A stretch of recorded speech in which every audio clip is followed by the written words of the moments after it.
নমস্কার বন্ধুরা, welcome to unicorn. তো বন্ধুরা, এই ভিডিওতেও কিছু কলকাতা নাইট রাইডার্স রিলেটেড বিষয় নিয়ে আলোচনা করব। ফিন অ্যালেনকে নিয়ে আলোচনা করব। যে বিষয়টা নিয়ে অনেকেরই প্রশ্ন, সেটা হচ্ছে ফিন অ্যালেন সে কি ফিল সল্টের পারফেক্ট রিপ্লেসমেন্ট হতে পারবে?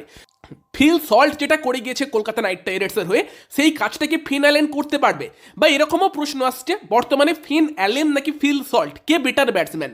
তো এই ফরমার না, এখনও তাকে নাইট বলা যাবে, কারণ আবুধাবি নাইট রাইডার্সের মতো দলে সে খেলে। ফিল সল্টের সঙ্গে তুলনাটা আসবে, এটা স্বাভাবিক ব্যাপার, কারণ ফিল সল্ট 2024 সালে দুরন্ত ব্যাটিং করেছিল, কেকেআরকে চ্যাম্পিয়ন করানোর পেছনে দারুণ ভূমিকা নিয়েছিল, এবং সেই জিনিসটাই ফিন অ্যালেনের থেকে অনেক কেকেআর ফ্যান এক্সপেক্ট করছে। তো যদি একটু তুলনা আমরা করি, তো সেই নিয়ে একটু ডিটেলে আলোচনা করব। প্রথমে যদি একদম অনেস্টভাবে বলি, যদি এই সময় কেকেআর দলে ফিল সল্ট এবং ফিন অ্যালেন দুটো প্লেয়ার থাকতো, এবং যদি প্রশ্ন হতো যে তুমি কাকে খেলাতে চাইবে, হ্যাঁ ফার্স্টলি আমি তো এটাই বলতাম দুজনকেই খেলিয়ে দাও, সেটা আলাদা লেভেলের ডিস্ট্রাকশন হবে ফিল সল্ট আর ফিন অ্যালেন ব্যাট করলে।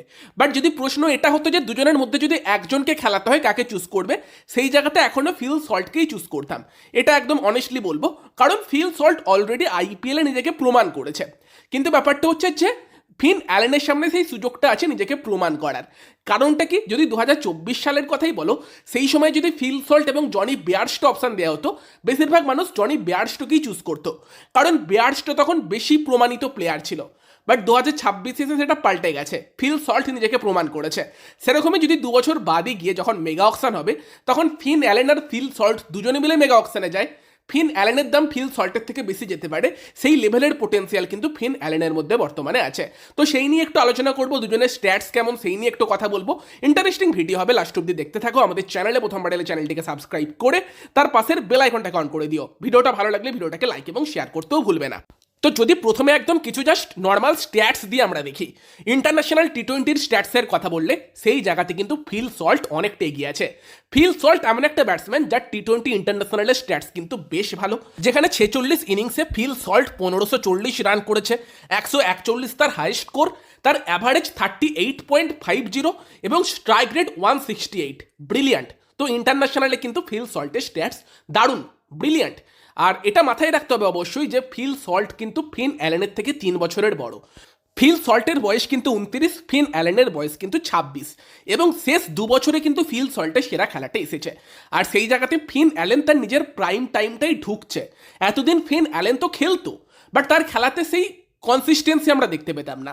সেটা তার টি20 ইন্টারন্যাশনাল স্ট্যাটসও আমরা দেখতে পাবো, যেখানে কিন্তু 52টা ইনিংসে 1285 রান করেছে।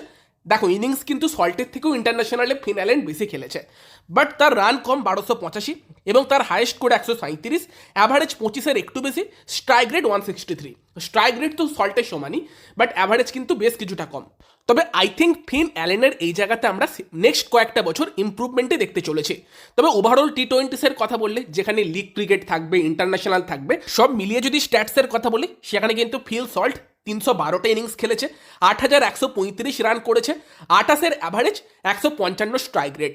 উল্টো দিকে ফিন অ্যালেন 167টা ইনিংস খেলেছে, 4727 রান করেছে, 29.36-এর অ্যাভারেজ, 175-এর স্ট্রাইক রেট। এই জায়গাতে ফিন অ্যালেনের স্ট্রাইক রেট সব থেকে হাই, যারা এই 3-4 হাজারের উপর রান করে ফেলেছে তাদের মধ্যে, এবং তারই সঙ্গে সঙ্গে কিন্তু অ্যাভারেজও ফিল সল্টের থেকে বেশি। এটা কিন্তু ইন্টারেস্টিং যে ওভারঅল টি20 কিন্তু অ্যাভারেজ স্ট্রাইক রেট দুটোই ফিল সল্টের থেকে কিন্তু ফিন অ্যালেনের বেশি, মানে লিগ ক্রিকেটে কিন্তু ফিন অ্যালেন বেশি ডমিনেট করেছে। বর্তমান ফর্মের কথা বললে, আইপিএল এর পর থেকে সল্ট যেই সমস্ত জায়গাতে খেলেছে, সেখানে আইএল টি20 একদম রিসেন্টলি সল্ট খেলছিল, যেখানে কিন্তু 10 ম্যাচে তার রান 255, 28.53-এর অ্যাভারেজ, 128-এর স্ট্রাইক রেট। খুব একটা ভালো ছন্দে কিন্তু সল্টকে দেখা যায়নি, শেষ দুটো ম্যাচে রান পেলেও স্ট্রাইক রেট অনেকটাই কম ছিল। আর সেখানে ফিন অ্যালেন বর্তমানে খেলছে বিগ ব্যাশ লিগে, যেখানে তার কিন্তু 8 ম্যাচে 312 রান, 39-এর অ্যাভারেজ, 192.59 স্ট্রাইক রেট। তো একদম রিসেন্ট ফর্ম কিন্তু ফিন অ্যালেনের অনেকটা বেটার। বা এর আগে মেজর লিগ ক্রিকেট খেলেছে ফিন অ্যালেন, সেখানে 9 ম্যাচে 333 রান করেছে, সেখানেও 37-এর অ্যাভারেজ ছিল, 225-এর স্ট্রাইক রেট ছিল, যেখানে ভাইটালিটি ব্লাস্টের মতো টুর্নামেন্টে বা 100-এর মতো টুর্নামেন্টে কিন্তু ফিল সল্ট অত ভালো পারফর্ম করতে পারেনি। তো একদম রিসেন্টলি যদি আমরা লিগের কথা বলি, সেই জায়গাতে কিন্তু ফিন অ্যালেন বেশি বেটার পারফর্ম করছে। তবে হ্যাঁ, আইপিএলে পরপর দুটো মরশুম কিন্তু ফিল সল্ট দারুণ করেছে, যেখানে লাস্ট মরশুমেও তার 33-এর অ্যাভারেজ ছিল, 175-এর স্ট্রাইক রেট ছিল, এবং তার সেরা মরশুমটা অবভিয়াসলি কেকেআরের জার্সিতেই এসেছিল, যেখানে অলমোস্ট 40-এর অ্যাভারেজ 182 স্ট্রাইক রেট ছিল। তো আইপিএলে শেষ দুটো মরশুম ফিল সল্ট ব্রিলিয়ান্ট। এবার একটা ব্যাপার মাথায় রাখতে হবে যে আইপিএলের পিচ কিন্তু সব থেকে সহজ হচ্ছে বর্তমান সময়ে বাকি লিগগুলোর তুলনায়। বোলারদের কোয়ালিটি বাকি লিগেদের তুলনায় কিন্তু আইপিএলে বেটার, বাট পিচ বেটার পাওয়া যায় আইপিএলে। সেই জায়গাতেই ফিল সল্ট কিন্তু বেটার করেছে। এবার সেটা ফিন অ্যালেনের নিজেকে প্রমাণ করার সুযোগ আইপিএলে। ফিন অ্যালেন এমন একটা প্লেয়ার না যার ওপর টিমেরা হয়তো রিস্ক নিতে চাইছিল না, বাট কেকেআর রিস্কটা নিয়েছে দেখে আমার ভালো লাগছে। আমি তো ভেবেছিলাম তার দাম মিনিমাম 5 কোটি অবধি যাবে, বাট বেস্ট প্রাইসে পেয়ে গিয়েছে কেকেআর, সেটা একটা ভালো ব্যাপার। সেখানে সল্ট আর অ্যালেনের মধ্যে তুলনা করলে বর্তমানে সল্ট কিন্তু নিজেকে আইপিএলে প্রমাণ করে ফেলেছে, অ্যালেনের সেটা করা বাকি আছে, এবং সেটা করতে পারলে কিন্তু সে সল্টের থেকেও ডেঞ্জারাস হতে পারে যদি সে তার নিজের একদম সেরা ছন্দে থাকে। তবে আমার পার্সোনালি মনে হয় সল্ট এবং অ্যালেনের খেলার স্টাইলটা ডিফারেন্ট।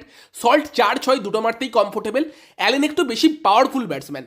অ্যালেনের পাওয়ার বলতে পারো রাসেল, পোলার্ড বা টিম ডেভিডদের লেভেলের, হ্যাঁ সেই লেভেলেরই পাওয়ার তার মধ্যে আছে। তো পাওয়ারটা তার প্রচুর, যে কোনো মাটি তার জন্য ছোট। বাট আমি বলবো যে প্রথম 12 থেকে 15টা বল ইনিংসের, বিশেষ করে ফাস্ট বোলারদের এগেনস্টে কিন্তু ফিল সল্ট যতটা কমফোর্টেবল, অ্যালেনকে তার থেকে একটু কম কমফোর্টেবল লাগে। তো সেই জায়গাতে একদম পাওয়ার প্লের ইনিশিয়াল স্টেজে কিন্তু ফিল সল্ট বেশি ডেঞ্জারাস। বাট যদি 15টা বল ফিন অ্যালেন খেলে ফেলে, তারপরের যে ফিন অ্যালেনের ভার্সানটা সেটা সল্টের থেকে বেশি ডেঞ্জারাস, কারণ তারপর ফিন অ্যালেন জাস্ট বোলারদের সঙ্গে ছেলে খেলা করে।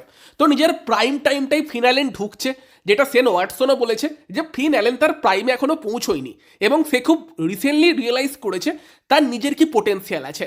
সেই জন্য তার খেলাটাও আস্তে আস্তে বেটার হচ্ছে। তার যে ট্যালেন্ট আছে সেটা তো যখন 2022 টি20 ওয়ার্ল্ড কাপে স্টার্ক, হ্যাজেলউডের মতো বোলারদের মেরেছিল তখনই আমরা দেখেছিলাম। বাট তার যে পোটেন্সিয়াল সেটাকে ইউটিলাইজ সে এখন বর্তমানে করছে।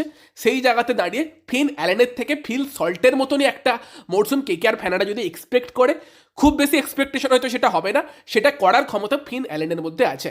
ইন্ডিয়ান কন্ডিশনে এসে আইপিএলের চাপ সামলে যদি সে সেটা করতে পারে, তাহলে কেকেআর ফ্যানেরা কিন্তু সল্টের থেকেও বেশি এনজয় ফিন অ্যালেনের ব্যাটিংকে করতে পারবে।